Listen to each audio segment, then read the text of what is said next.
Horror कहानियां थी। खून की प्यास पार्ट 2।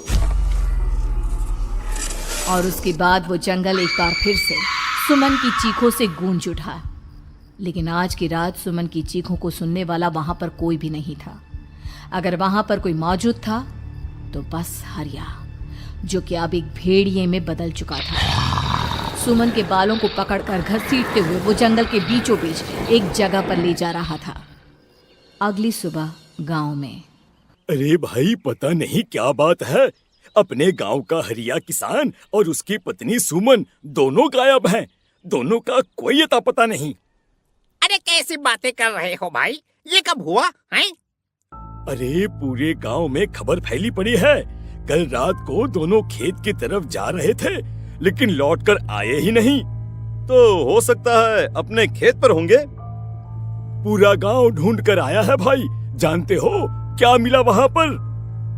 क्या हुआ भाई? क्या मिला? बताओ हमें, क्या मिला? अरे हरिया की पत्नी सुमन के कपड़े पड़े हुए थे। शरीर का एक एक कपड़ा फटा हुआ झोपड़ी के बाहर पड़ा था, लेकिन दोनों पति पत्नी का कोई पता ठिकाना नहीं था। अरे भाई, लेकिन उसका जो दोस्त है ना रामू किसान, उससे पता करके आते हैं ना। अब तक तो दोनों साथ ही खेत पर जाया करते थे। हाँ, हमें उसके घर जाना चाहिए भाई। चलो वहाँ चलते हैं, चलो। वो सारे लोग रामू के घर पर पहुंचते हैं। रामू अपने घर के बाहर बैठकर हुक्का पी रहा था। आज सारे के सारे लोग टोली बनाकर मेरे घर क्यों आ रहे हैं? क्या कोई मर गया क्या भाई? अरे कैसी बातें कर रहे हो? तुम्हारा सबसे अच्छा दोस्त हरिया और उसकी पत्नी गायब है और तुम यहाँ बैठकर हुक्का पिए जा रहे हो, हैं? रामू ने अजीब सी नजरों से उन सब गांव वालों की तरफ देखा, जिसकी वजह से वो लोग एक बार के लिए डर गए। गायब है? अरे गायब नहीं है, मुक्ति मिल गई है। उन दोनों को मुक्ति मिली है। इस दुनिया में आकर हर इंसान पाप करता है और उसे उसके पापों के लिए मुक्ति मिलना बहुत जरूरी है। अरे ये कैसी बहकी बातें कर रहे हो भाई, हैं? और इसका चेहरा अजीब सा क्यों लग रहा है? लगता है दोस्त के मरने का गम बैठ गया है। पागल हो गया है शायद ये पागल। ये बात सुनते ही रामू चीख कर जोर से चिल्लाते हुए कहता है, पागल मैं नहीं हूँ, पागल तुम सब हो। और ये शैतानी जंगल अब तुम में से किसी को नहीं छोड़ने वाला, सबको खा जाएगा। याद रखना मेरी बात। शैतानी जंगल? कैसा शैतानी जंगल? लगता है रामू पागल हो चुका है। हमें यहाँ से चलना चाहिए भाई। चलो। तभी रामू की पत्नी बाहर आती है। नहीं, आप लोग इनकी बात का बुरा मत मानिए। 2 दिन पहले हरिया के साथ खेत पर गए थे। जब से वहाँ से आए हैं तब से ऐसी ही बातें कर रहे हैं। भगवान जाने ऐसा क्या देख लिया उन्होंने, खेत में कुछ भी बड़बड़ाते रहते हैं। लेकिन गांव के लोगों ने कमला की कोई बात नहीं सुनी और वो सब वहां से चले गए। रात अब धीरे धीरे ढलने लगी थी। तभी अचानक किसी ने धीमी सी आवाज में रामू को पुकारा। रामू, आ जाओ, मैं तुम्हारा इंतजार कर रहा हूँ। और सुनो, अपनी पत्नी को साथ लेकर आना, नहीं तो काम अधूरा रह जाएगा। ये आवाज सुनते ही रामू के चेहरे पर शैतानी मुस्कुराहट आ जाती है। वो धीमे कदमों से अपने घर के अंदर आता है। क्या हुआ? तबीयत ठीक है ना अब आपकी? मैं तुझे अपने साथ खेत पर ले जाने आया हूँ, चल। मैं तुम्हारे साथ कहीं नहीं जाने वाली। मुन्ना गहरी नींद में सो रहा है और उसे अकेला छोड़कर मैं तुम्हारे साथ खेत पर नहीं आ सकती। वैसे भी तुम्हारे उन खेतों में भगवान जाने कौन सा राक्षस घूम रहा है, मुझे तो डर लगता है। रामू गुस्से में दांत पीसता अपनी झोपड़ी से बाहर आ जाता है और कमला गहरी नींद में अपने बच्चे के साथ सो जाती है। तभी अचानक रात को रामू की झोपड़ी के ऊपर एक साया वही गाना गुनगुनाते हुए घूमने लगता है जो हरिया के मोबाइल में बजा करता था। मैं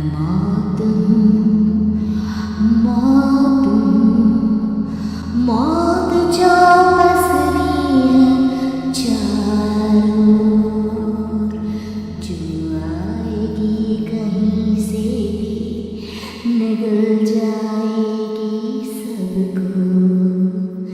मैं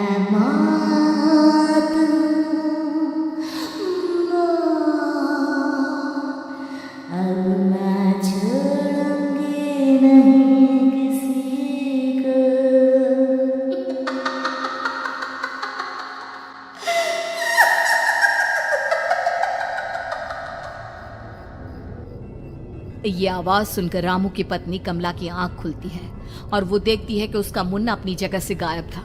कमला चीखते हुए बाहर दौड़ कर आती है। वहां पर उसने देखा कि रामू ने अपने बच्चे को झोपड़ी के बाहर एक पेड़ से उल्टा लटकाया हुआ था और उसका बच्चा चीख चीख कर रो रहा था। वहीं दूसरी तरफ एक साया बच्चे के ठीक नीचे आग जलाकर उसके चारों तरफ हैवानों की तरफ नाच रहा था।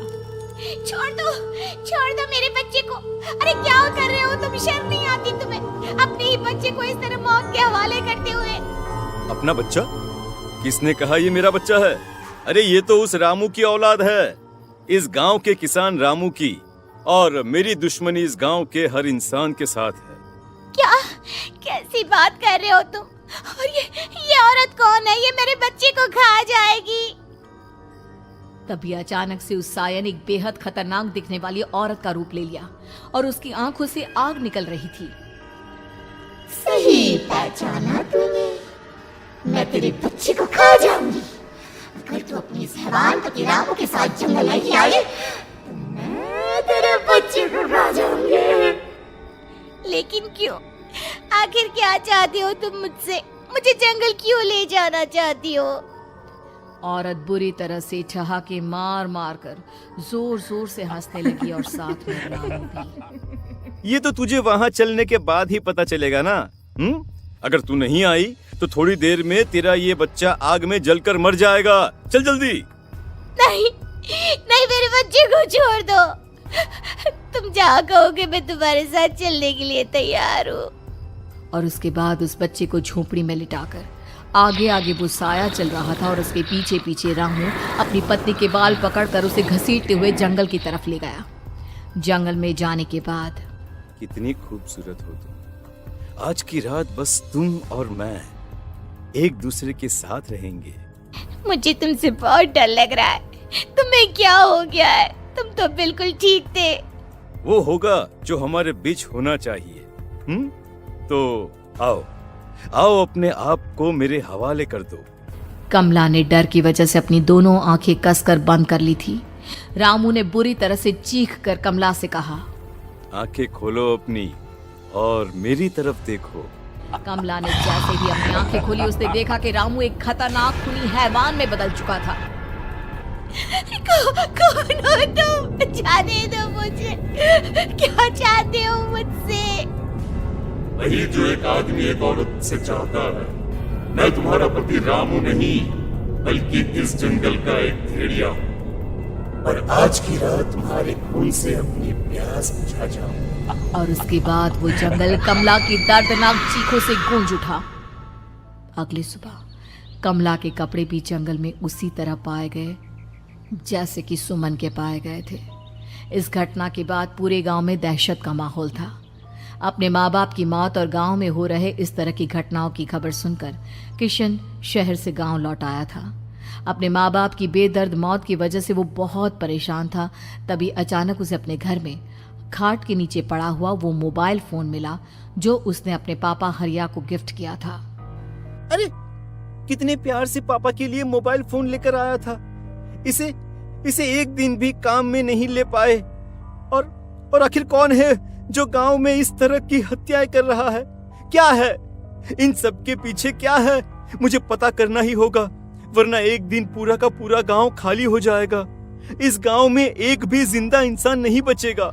गांव के लोगों की मदद करने के इरादे से किशन अपने गांव से दूर एक दूसरे गांव में बहुत बड़े तांत्रिक के पास मिलने के लिए गया। तांत्रिक बाबा, अब आप ही कुछ उपाय बता सकते हैं। भगवान जाने हमारे गांव को किसकी नजर लग गई है। नजर नहीं लगी है, किसी ने तुम्हारे गांव को बद्दुआ दी है। किसी सताई हुई आत्मा का प्रकोप है और अब वो पूरे गांव में किसी को नहीं छोड़ेगी जब तक उसकी आत्मा को शांति नहीं मिल जाती। अरे लेकिन ऐसा कौन है बाबा? किसकी आत्मा है और कैसे मिलेगी उसे शांति? मौत है मौत, कहीं से भी आएगी और सबको निगल जाएगी।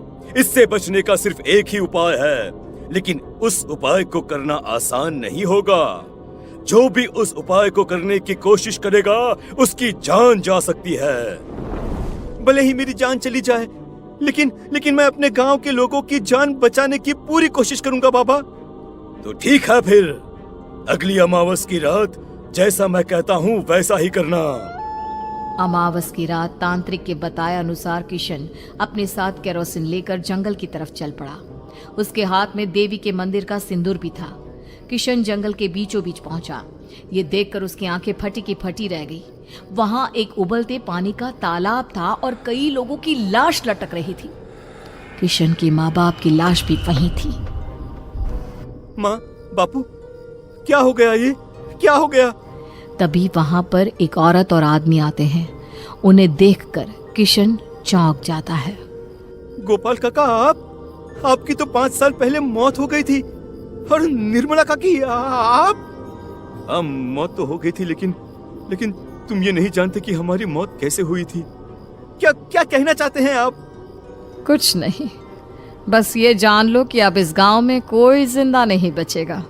लेकिन क्यों काकी? क्योंकि 5 साल पहले इन गांव वालों ने मुझे डायन बताकर पत्थर मार मार के मार डाला। मेरी कोई गलती नहीं थी। गांव का एक बच्चा क्या लापता हुआ, सारा इल्जाम मेरी पत्नी पे डाल दिया। और जब मैंने निर्मला की जान बचाने की कोशिश की तो मुझे भी मार डाला। आपके साथ ये बहुत गलत हुआ काकी, लेकिन आप जो कर रहे हैं वो भी सही नहीं है ना? तुम यहाँ से चले जाओ वरना तुम भी नहीं बचोगे। हमारी आत्मा पिछले 5 साल से मुक्ति के लिए भटक रही है। चले जाओ यहाँ से। मौका देखकर किशन सिंदूर उन दोनों के ऊपर डाल देता है। उनका शरीर जलने लगता है और वो भयानक तरीके से चिल्लाने लगते हैं।